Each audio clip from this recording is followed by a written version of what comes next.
नमस्ते दोस्तों, मैं विजय ठक्कर और आप सबका स्वागत करता हूं हमारे एक नए वीडियो में। अभी आज के वीडियो में हमारे साथ प्रसिद्ध है। वेलकम प्रसिद्ध।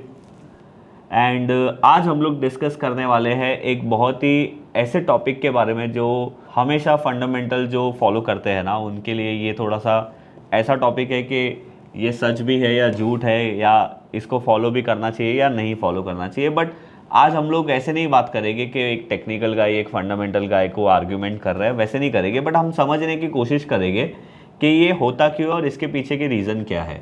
तो वो है पी के बारे में, राइट प्रसिद्ध।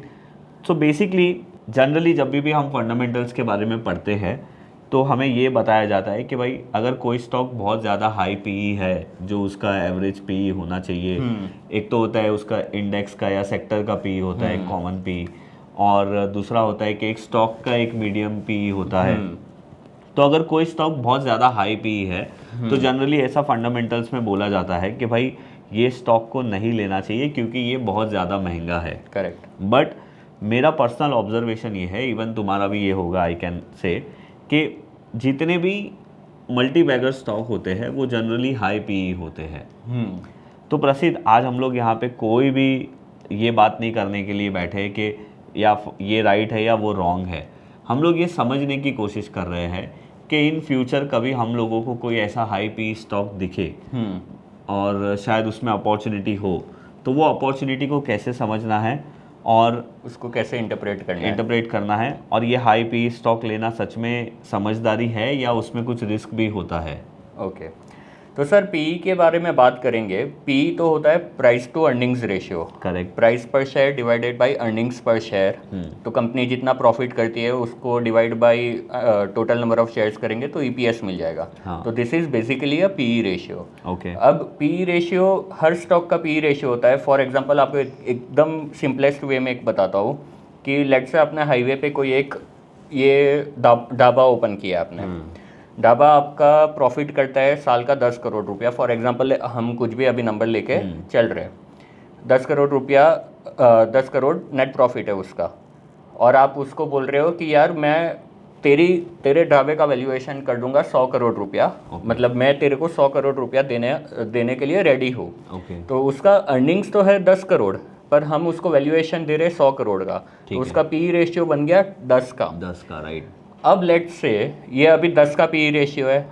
कल उठ के गवर्नमेंट अनाउंस करता है कि हम हाईवे एक्सपांड करने वाले या कुछ करने वाले हैं, या वो पहले हाईवे खराब था, अब मेजर हाईवे बन गया। करेक्ट। तो हाईवे इंप्रूव हो गया तो उसके फुटफॉल्स इंक्रीज हो जाएंगे। फुटफॉल हम अज्यूम कर रहे हैं, जो भी फंडामेंटल इन्वेस्टर है या जो भी मार्केट पार्टिसिपेंट है वो अज्यूम करता है कि यार अभी हाईवे और इम्प्रूव हो रहा है तो यहाँ पे और लोग आएंगे ये हाईवे पे और उसके ढाबे पे और लोग जाएंगे, तो उसका अर्निंग्स इंप्रूव होने वाला है, अभी हो नहीं गया है।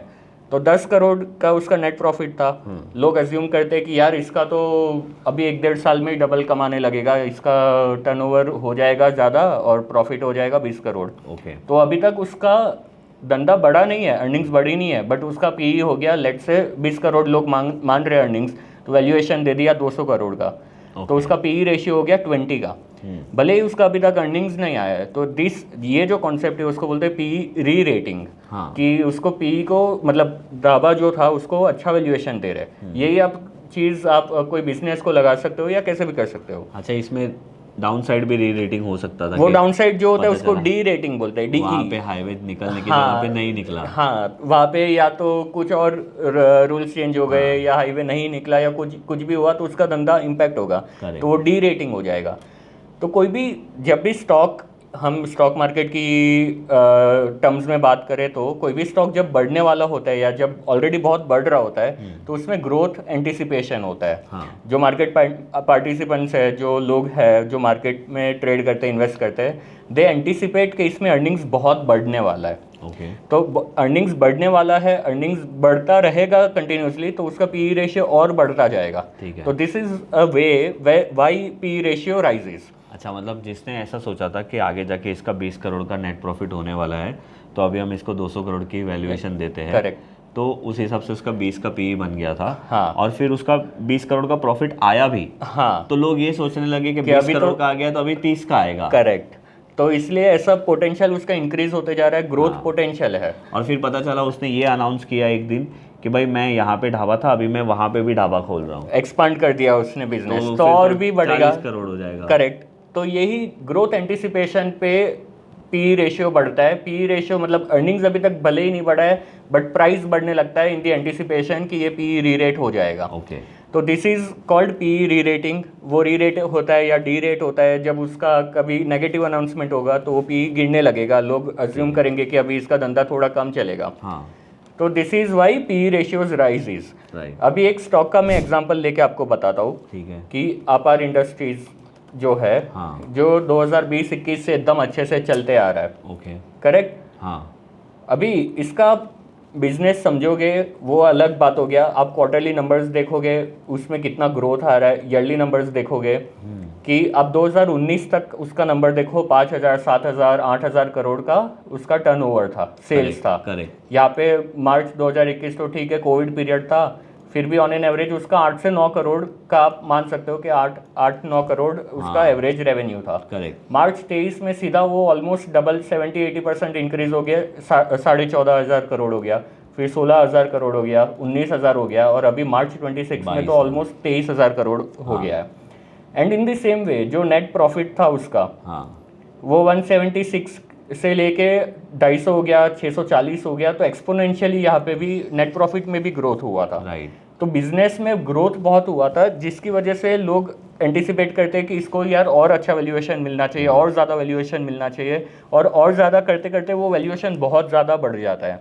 ओके, अभी सॉरी मैं आपको इंटरप्ट कर रहा हूँ, इसका एक बार प्राइस आप है ना एक कहीं पे इसका प्राइस निकालो, और इसका वो हम निकालेंगे कि इसका बहुत टाइम पहले इसने कब अपना एक मेजर प्राइस ब्रेक किया था। ओके, तो प्राइस ब्रेक हम यहाँ पे भी देख सकते हैं। यहाँ पे मैं अपार ऐड कर लेता हूँ, हाँ, वॉच लिस्ट में, जोन के वॉच लिस्ट में ऐड कर लिया मैंने। नॉर्मल कैंडल स्टिक में ओपन करते हैं चार्ट, ये कैंडल स्टिक कर दिया। मतलब मैं ये समझने की कोशिश कर रहा हूँ कि जब इसका प्राइस इतना था वो टाइम पे इसका पीई क्या था, और उसके बाद इसका प्राइस भी बढ़ते गया और इसका पीई भी बढ़ते गया, जैसे यहाँ पे तो जैसे 2019 हम देख रहे थे फ्लैट रेवेन्यू, मतलब 8 से 9,000 करोड़ के आसपास चल रहा था। फिर यहाँ पे देखो ये 2022 में, 2022 अगस्त, 2022 जुलाई, अगस्त 2022 में उसने ब्रेकआउट दिया था। हाँ, आप उसी को अभी आप यहाँ पे बिजनेस के साथ भी देख सकते हो। 2022 के आसपास ही उसके रेवेन्यू यहाँ पे 7-8 करोड़ हज़ार करोड़ के आसपास था। मार्च 2022 से उसका रेवेन्यू इंक्रीज हुआ था। ओके, तो उसी के एंटिसिपेशन में फिर हम यहाँ पे देखेंगे रेडार में चार्ट सेक्शन में, हाँ, यहाँ पे पी रेशियो भी है और यहाँ पे साइमल्टेनियसली आप प्राइस भी देख सकते हो। ठीक है। तो अब देखोगे 2022-23 में उसका पी रेशियो 14-15 का ही था। ओके, वो इंक्रीज हो के समझो मीडियन उसके 30, अभी तक का मीडियन उसका 30 है। ओके, वो इंक्रीज होता गया क्योंकि बिजनेस भी आता गया, अर्निंग्स भी आती गई, और एंटिसिपेशन, ग्रोथ एंटिसिपेशन भी, रेवेन्यू विजिबिलिटी बढ़ता गया जैसे जैसे, तो पी रेशियो बढ़ता गया। तो एक हिसाब से तो अगर हम देखें, जब ये मीडियन आया था सितंबर 2023 में, और उसके बाद कब तक ये 30 का पी था, कब तक था ये 30 का पी? 30 का पी समझो ऑलमोस्ट मार्च 2024 तक था। तो अभी हम अगर प्राइस देखें एक बार वापस से, मार्च 2024 में क्या प्राइस था उसका? यहाँ पे ये है अक्टूबर 23, ये मार्च 2024 है। तो ये प्राइस भी बढ़ रहा था इसका, और हाँ। अभी वापस से ये देखते हैं कि ये हाई में पी कितना गया था। हाई पी तो सर 55 तक गया था। मतलब ये जो ऑलमोस्ट 14-15 के पी से चालू हुआ था, वो 2-3 साल में ही उसका पी रेशियो 55 पहुंच गया था, विच वाज ऑलमोस्ट 3.5x जितना हो गया था। जनवरी 2025 की बात है, तब इसका प्राइस क्या था जनवरी 2025 में? जनवरी 2025 में उसने हाई मारा था 11,779, मतलब ऑलमोस्ट 11,800। यहाँ पे ये प्राइस भी करेक्ट हुआ और उसी वजह से इसका पी भी करेक्ट हो गया, या हम ऐसे बोल सकते हैं कि पी करेक्ट हुआ इसलिए प्राइस करेक्ट हुआ इसलिए पी करेक्ट हुआ सर। अभी ये तो इतना बढ़ता गया, यहाँ पे जितने भी इन्वेस्टर्स है वो सब एंटिसिपेट करेंगे यार 15 का पी 30 हो गया, 32 हो गया। वो ऑलरेडी यहाँ पे ओवर वैल्यूएशन स्टार्ट हो गया था, but over valuation does not always mean कि यहाँ पे वो अभी यहाँ से नीचे ही आएगा, क्योंकि उसके साथ ऐसा नहीं था कि खाली वैल्यूएशन बढ़ा था, उसके साथ साथ उसका अर्निंग्स भी बढ़ते जा रहा था। आप जैसे देखोगे पीएनएल में वो टाइम पे अर्निंग्स ग्रोथ भी एकदम एक्सपोनेंशियल था। ये जैसे आप नेट प्रॉफिट का मैं आपको सिर्फ चार्ट दिखा दूं, यहाँ पे क्लियरली आपको विजुअलाइज कर सकते हो कि यहाँ पे देखो ये कैसा एक्सपोनेंशियल ग्रोथ था। करेक्ट। तो अर्निंग्स भी बढ़ते जा रहा था, बट जब एक बार हाई वैल्यूएशन आ गया, स्टॉक का वैल्यूएशन पी रेशियो या प्राइस टू बुक ले लो या कोई भी वैल्यूएशन मेट्रिक आप देखोगे, वो जब बहुत हाई हो जाता है ना, तो it is like walking on a fire, या ऐसा आप बोल सकते हो कि एकदम डेंजरस हो जाता है। Okay. फिर एक भी नेगेटिव न्यूज़ या एक भी थोड़ा सा भी गलत- खराब हाँ, रिजल्ट हाँ। आएगा तो उसको एकदम से ही गिरा देते हैं। तो फिर वो जैसे- स्टैगर्ड वे में नहीं गिरेगा, जैसे जैसे- स्टैगर्ड वे में बढ़ा है वैसे स्टैगर्ड वे में नहीं गिरेगा। हाँ, जैसे यहाँ पे हम लोग देख तो रहे हैं यहाँ कि- पे ये देखो +2 स्टैंडर्ड डिविएशन तक वो चला गया था। ये स्टैटिस्टिकल एक मेजर है टू मेजर की जो मीन से कितना दूर है पी रेशियो या कोई भी आप चार्ट प्लॉट कर रहे हो वो। ओके। तो +2 स्टैंडर्ड डिविएशन तक चला गया था, 55 तक वो चला गया था। यहाँ पे ये है जनवरी 2025। अभी आप इसका कोरिलेशन देखोगे, दिसंबर 24 जो क्वार्टर का रिजल्ट आता है वो फेब 25 के अराउंड उसका रिजल्ट आया रहेगा। Right. आप देखोगे दिसंबर 25 का रिजल्ट थोड़ा सा डिक्रीज हुआ था। हाँ। यहाँ पे हर बार इंक्रीज होते जा रहा था, यहाँ पे 20% YOY रिजल्ट उसका फॉल आया था। राइट। तो एक क्वार्टरली रिजल्ट उसका गिरा, उसकी वजह से स्टॉक उसने आधा से भी ज़्यादा गिरा दिया था। हाँ, तो ये जो 55 का पीई हो गया था, it came down to 25, Almost 24 आधा। 25 हो गया था। हाँ। पी रेशियो आधा हो गया। एंड आप स्टॉक का प्राइस देखोगे, स्टॉक का प्राइस जैसे 11,800 के अराउंड था, वो सीधा आ गया 5,000 के करीब। ओ, तो मोर देन ऑलमोस्ट 60% उसने ये स्टॉक फॉल हो गया था। मतलब अगर सोचो ये जो धीरे धीरे ऊपर बढ़ा था वो मतलब एक तरीके से बहुत ही स्पीड में आ गया जस्ट वन नेगेटिव न्यूज़। तो हाई वैल्यूएशन स्टॉक्स का यही एक बहुत बड़ा रिस्क होता है कि अब जब तक अर्निंग सपोर्ट कर रहा है उसको पुश मिलता जाएगा, but one negative result, one negative news can lead a stock to a huge downfall. तो इसलिए बोलते हैं कि हाई वैल्यूएशन स्टॉक्स में इन्वेस्ट या ट्रेड करना is like walking on a egg shells, कि वो कभी भी ब्रेक हो सकता है, कभी भी एकदम से गिर सकता है। राइट। फिर ये एक बार यहाँ पे नीचे करेक्ट हो गया, फिर वापस अर्निंग्स विजिबिलिटी आ गई, जैसे आप देखोगे उसके बाद वापस अर्निंग्स अच्छे से बढ़ने लगी। आप ये ग्रोथ नंबर्स देखोगे एंड उसके साथ साथ रेवेन्यू भी देखोगे, तो फिर आप रियलाइज करोगे कि यार अर्निंग्स वापस आ गई है। तो वापस वो से- टेम्पररीली कुछ शॉर्ट टर्म कुछ इश्यू था, तो अब वापस इसको अच्छा वैल्यूएशन देने लगते हैं। तो इट्स ऑल अबाउट अर्निंग्स। पूरा पी रेशियो अर्निंग्स के ऊपर ड्राइव होता है, प्राइस के ऊपर ड्राइव होता है, दो ही चीज़ है। बट अर्निंग्स जब तक चलते जा रही है तो स्टॉक अच्छे से मूव होता जाएगा। मतलब एक क्वार्टरली रिजल्ट खराब आया तो लोगों ने ये पार्टिसिपेशन करना शुरू कर दिया कि शायद आने वाला क्वार्टर रिजल्ट भी खराब आ आएगा या सकता है। उसके आगे भी अभी ये Yes, शुरू हो गया है। यस। उस वजह से उन्होंने बहुत पहले ही सेलिंग कर दिया Yeah. और उस वजह से उसका प्राइस ऑलमोस्ट आधा हो गया था। एंड आप सर देखोगे ये जैसे हमने रेडार में बनाया, negative standard deviation +2 standard deviation से वापस वो मीडियन मीन को टच करने आया था। This is called reversion to mean, कि जो कुछ भी बहुत नीचे चला गया होता है तो वो थोड़ा मीन के पास आता है, ऊपर चला गया तो वो भी मीन के पास आता है। तो दिस हैपेंड, यहाँ पे वैल्यूएशन ऑलमोस्ट एवरेज के आसपास आ गया एंड फिर वापस it started giving good results और वापस बढ़ने लगा स्टॉक। सो मतलब ये वीडियो बनाने का इंटेंशन ये था कि आप लोगों को ये बताना है कि ऐसा ज़रूरी नहीं है कि हाई पी स्टॉक है मतलब ख़राब है या लो पी स्टॉक है मतलब अच्छा है, राइट। उसके पीछे बहुत सारे दूसरे पैरामीटर्स होते हैं जो हम लोगों को देखने होते हैं। और प्रसिद्ध ने एक बहुत अच्छा पॉइंट यहाँ पे बोला कि अगर वो हाई पी स्टॉक है तो शायद वो अच्छा हो सकता है, बट उसके अंदर हमेशा एक रिस्क, एक अनहिडन रिस्क वहाँ पे हमेशा रहेगा जो जनरली ग्रोथ के रिलेटेड ही होता है।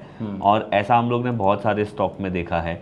ट्रेंड में भी आपने देखा होगा, कल्याण ज्वेलर्स में भी आपने देखा होगा कि उसकी ग्रोथ में कोई प्रॉब्लम नहीं आई, बट उसमें एक ख़राब न्यूज़ आने की वजह से मेरे ख्याल से जनवरी 2025 में ही वहाँ से वो आधा हो गया।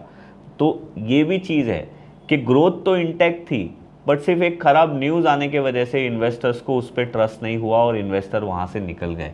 तो अगेन ये वीडियो का मैं अगर तू शॉर्ट समरी देना चाहे तो क्या दे सकता है? सर शॉर्ट समरी यही रहेगा, हाई वैल्यूएशन स्टॉक्स आप मतलब it's not a golden rule कि अवॉइड ही करो। हाई वैल्यूएशन स्टॉक्स में देखो कि वो हाई वैल्यूएशन उसको क्यों मिल रहा है, अर्निंग्स है या खाली प्राइस चलते जा रहा है, अर्निंग्स नहीं आ रही है तो फिर वो फालतू गिरी है। तो जो स्टॉक अगर चल रहा है, वैल्यूएशन हाई जाते जा रहा है, उसमें देखो कि बिजनेस में कुछ इंप्रूवमेंट है या नहीं, या अर्निंग्स भी आ रही है कि नहीं, अर्निंग सपोर्ट कर रहा है कि नहीं। तो उससे हमको समझेगा कि ये थोड़ा सा ट्रेंड है, मोमेंटम है टेक्निकल वे में, तो आप थोड़ा सा राइड कर सकते हो, but always keep a tight stop loss. अब ट्रेलिंग स्टॉप लगा के रखो, क्योंकि उसमें कोई भी कभी भी नेगेटिव न्यूज़ आया तो एकदम से गिरा देंगे। ओके, राइट, मतलब ये मुझे ये समरी भी सही लग रहा है। तो यही बात मैंने और प्रसिद्ध ने थोड़े टाइम पहले फ़ोन पे डिस्कस किया था, बिकॉज मैं ऐसे ही ऑब्जर्व कर रहा था, बहुत सारे स्टॉक्स को देख रहा था, तो मैंने देखा यार जितने भी अच्छे मल्टी बैगर है ना, सबके पी हाई तो होते ही है। तो मैंने प्रसिद्ध को बोला कि प्रसिद्ध फिर ये कॉन्सेप्ट का क्या लॉजिक है।